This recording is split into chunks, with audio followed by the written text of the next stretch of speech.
Hello friends, welcome to all. Our chapter is radiation and in last lecture we have seen that radiation reaction, how the radiation reaction is there and what is radiation reaction and we have find the radiated force due to the radiation reaction. Okay, so what is radiation reaction? It is actually nothing but it follows Newton's third law. Okay, that is actions and reactions are equal and opposite. So somewhere radiation reaction follows this Newton's law. Now today we will discuss about physical basis for radiation reaction. એટલે કે radiation reaction માટે physical basis કયા કયા હોય છે અને એને બીજા શબ્દોમાં આપણે મિકેનિઝમ પણ કહીશું કે મિકેનિઝમ શું હોય છે એમ. તો આપણે લાસ્ટ ટાઈમ જ્યારે વાત કરી હતી ત્યારે આપણે જસ્ટ એવું કીધું હતું કે ભાઈ કન્ઝર્વેશન ઓફ એનર્જીના કારણે શું થાય છે, આપણને રેડિયેશન રિએક્શન મળે છે. ઓકે, એટલે ત્યારે આપણે કોઈ મિકેનિઝમની વાત નહોતા કરતા, પણ આજે આપણે વાત કરશું મિકેનિઝમ, એને બીજા શબ્દોમાં ફિઝિકલ બેસિસ પણ કહે છે. તો શું હોય છે મિકેનિઝમ? EMF એટલે electromotive force for one part A on another part B is not equal and opposite to the force of B on A. એટલે અહીંયા આપણે જોઈએ છીએ આ બે પોઈન્ટ જોઈએ છીએ A અને B.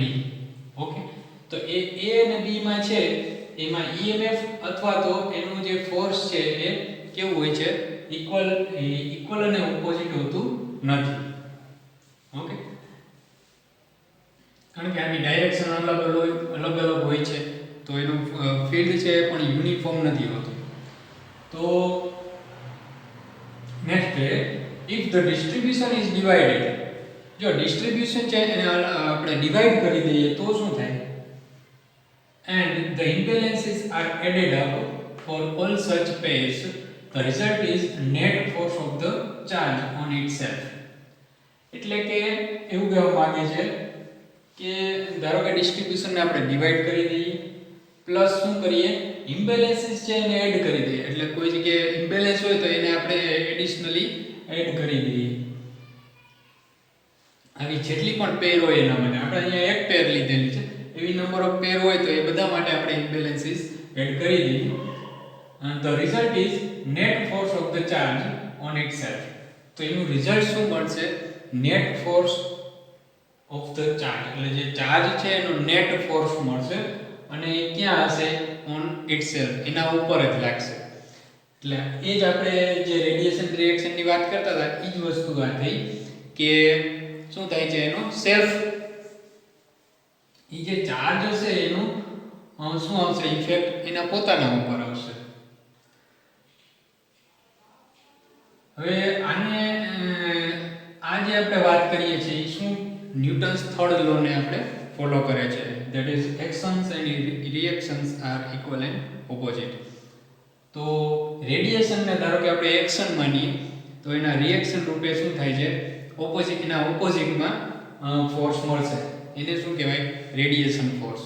ઓકે, હવે આને એક્સપ્લેન કરવા માટે એક મોડેલ આપણે જોઈએ છીએ, ધેટ ઇઝ ડમ્બેલ મોડેલ. હવે ક્વેશ્ચન છે વોટ ઇઝ ડમ્બેલ? તો ડમ્બેલ તો તમે જોયું હશે કે જીમની અંદર કસરત કરવા માટે યુઝ થાય છે. આમ હાથમાં આ રીતે પકડવાનું હોય છે અને બંને બાજુ એ બોલ હોય છે. તો એ ડમ્બેલ જેવો આનો આકાર છે એટલા માટે ડમ્બેલ મોડેલ કહે છે. અહીંયા આપણે જોઈ શકીએ છીએ, જો આ બે અહીંયા ચાર્જ q/2, અહીંયા q/2 1 અને 2 પોઈન્ટ છે, બરાબર. તો આ જે છે એને શું કહેવાય, આપણે આમ પકડીએ તો આ ડમ્બેલ જેવું દેખાય, એટલા માટે એને શું કહે છે, ડમ્બેલ મોડેલ. હવે ટોટલ ચાર્જ હોય કેટલો હોય છે, ટોટલ ચાર્જ q છે. Okay, total charge q is divided into two halves. એક ચાર્જ ટોટલ જે છે q એને આપણે બે ભાગમાં ડિવાઈડ કરીએ છીએ, separated by a fixed distance d, અને એની વચ્ચે ફિક્સ્ડ ડિસ્ટન્સ રાખીએ છીએ જે કેવું છે d છે. અહીંયા આપણે જોઈ શકીએ કે q હતો એને આપણે અહીંયા q/2 લીધું, અહીંયા q/2 લીધું, એટલે કે આપણે એને ડિવાઈડ કરી દીધું, અને એ બે વચ્ચેનું ડિસ્ટન્સ છે 1 અને 2 વચ્ચેનું, એને કેટલું રાખી દીધું ફિક્સ d. બરાબર, એટલે આ ડિસ્ટન્સ છે એ y એક્સિસ ઉપર આપણે કન્સિડર કરવાનું છે. અને આ જે અરેન્જમેન્ટ છે એ સિમ્પલેસ્ટ પોસિબલ અરેન્જમેન્ટ છે. ઓકે, અલગ અલગ અરેન્જમેન્ટ આપણે કરી શકીએ છીએ, અલગ અલગ મોડલનો પણ યુઝ કરી શકીએ છીએ, પણ આ જે અરેન્જમેન્ટ આપણે કરેલું છે એ કેવું છે simplest among the best possible arrangements. Okay, હવે let us assume the dumbbell moves in the x direction and is at rest at retarded time. It means આ ડમ્બેલ છે, આ ડમ્બેલ ઈ x ડાયરેક્શન માં મૂવ કરે છે. For example આ બાજુ આવી ગયો, અહીંયા x એક્સિસ છે, આ ડમ્બેલ અહીંયાથી અહીંયા આવી ગયો, એટલે આ બાજુ આટલું મૂવ કરે છે, તો શું થાય and is at rest at retarded time. જો આ ટાઈમ હતો એ કેવો હતો પ્રેઝન્ટ પોઝિશન, એને આપણે x ઓફ t વડે દર્શાવતા હતા પ્રેઝન્ટ પોઝિશન ને. હવે અહીંયા જે છે એ રિટાર્ડેડ પોઝિશન છે, it is x of tr. બરાબર, તો અહીંયા રિટાર્ડેડ tr છે એ શું છે રિટાર્ડેડ ટાઈમ છે, અને ખાલી t છે સ્મોલ t એ શું છે પ્રેઝન્ટ ટાઈમ છે. તો આ જગ્યાએ આપણે શું થાય છે કે આ જે છે એને x ડાયરેક્શનમાં મૂવ થાય છે. ડમ્બેલ છે ઈ x ડાયરેક્શનમાં મૂવ થાય છે, અને ક્યાં રેસ્ટ ક્યાં થાય છે રિટાર્ડેડ પોઝિશન ઉપર. ઓકે, તો હવે શું જોવાનું છે આપણે ઇલેક્ટ્રિક ફિલ્ડ એટ 1, એટલે અહીંયા જે ઇલેક્ટ્રિક ફિલ્ડ હોય એની વાત કરે છે. Electric field at 1 due to 2, આ 2 ના લીધે 1 નું ઇલેક્ટ્રિક ફિલ્ડ કેવું હશે, તો it is E1 is equal to q/2/4πε0. Actually અહીંયા q આવે, પણ આપણે અહીંયા કેવું લીધું છે અડધું અડધું લીધું છે, એટલે અહીંયા કેવું લીધું q/2, અહીંયા q/2, તો અહીંયા આપણે q/2 લીધું, q/2/4πε0 into r/r.u cube, અને અહીંયા બ્રેકેટમાં c² + r.a into u minus r.u into a.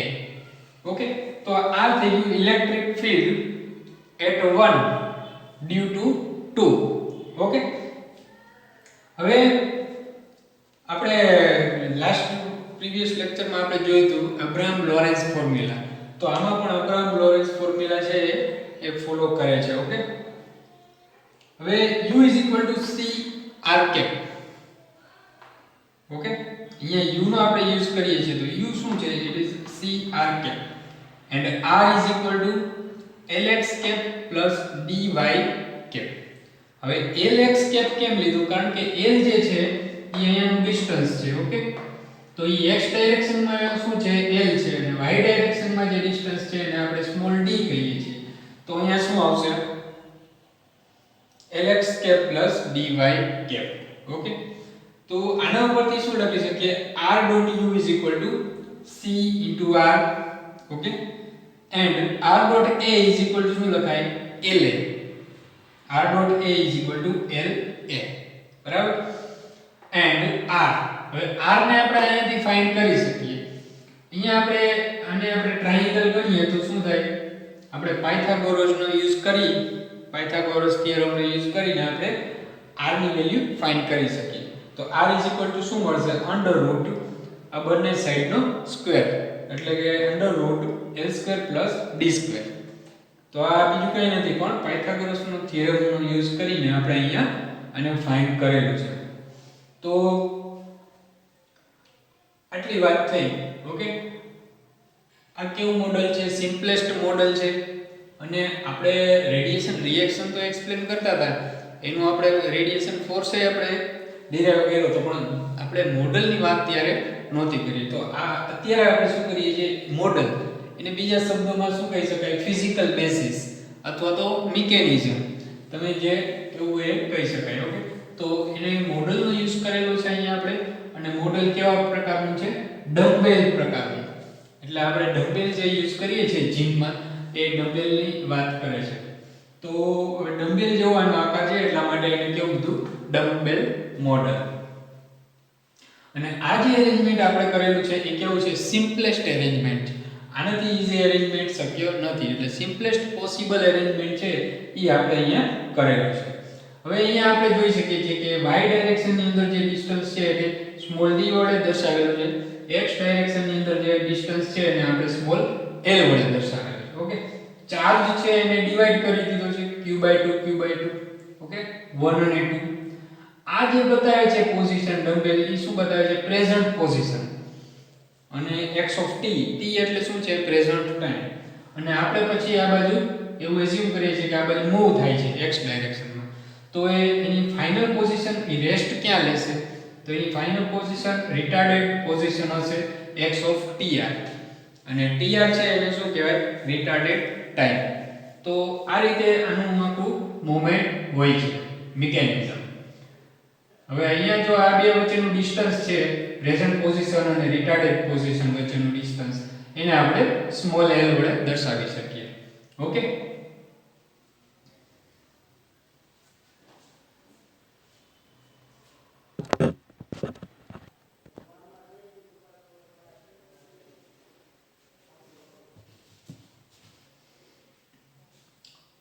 now આપણે અહીંયા ફાઇન્ડ કરીશું r.u cr. ઓકે, અને r.a l. અને અહીંયા આપણે r પણ ફાઇન્ડ કરી દીધો છે r √l² + d². Okay, now actually we are interested in the x component of e1. આ જે e1 છે એને x component માં આપણે ઇન્ટરેસ્ટેડ છીએ. કેમ x component માં? since y component will cancel. y component cancel થઈ જશે એટલા માટે આપણે x component માં જ ઇન્ટરેસ્ટેડ છીએ.